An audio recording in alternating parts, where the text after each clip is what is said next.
The Book of the Damned, by Charles Hoyfort, Chapter 3f.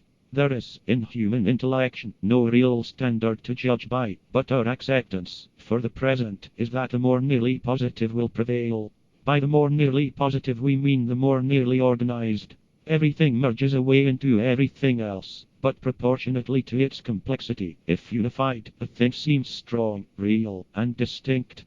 So, in aesthetics, it is recognized that diversity in unity is higher beauty, or approximation to beauty, than is simpler unity. So the logicians feel that agreement of diverse data constitute greater convincingness, or strength, than that of mere parallel instances. So to Herbert Spencer, the more highly differentiated and integrated is the more fully evolved. Our opponents hold out for mundane origin of all black rains. Our method will be the presenting of diverse phenomena in agreement with the notion of some other origin.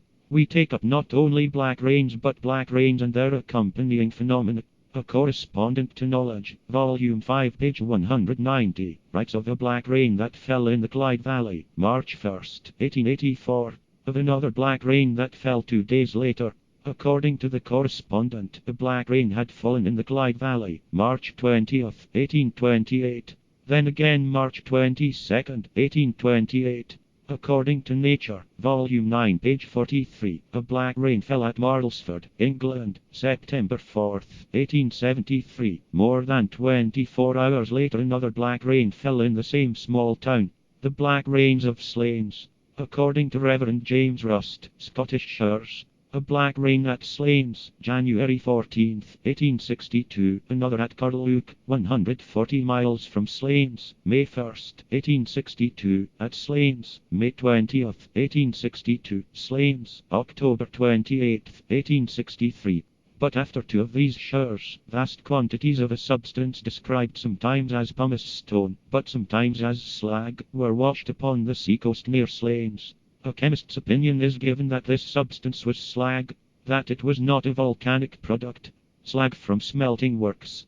We now have, for black rains, a concomitant that is irreconcilable with origin from factory chimneys. Whatever it may have been, the quantity of this substance was so enormous that, in Mr. Rust's opinion, to have produced so much of it would have required the united output of all the smelting works in the world. If slag it were, we accept that an artificial product has, in enormous quantities, fallen from the sky.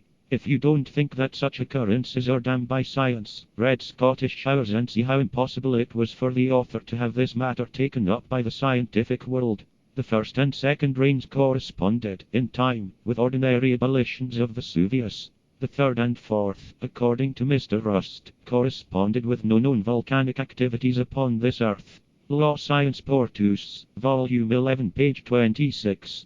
That between October 1863 and January 1866, 4 more black rains fell at Slains, Scotland.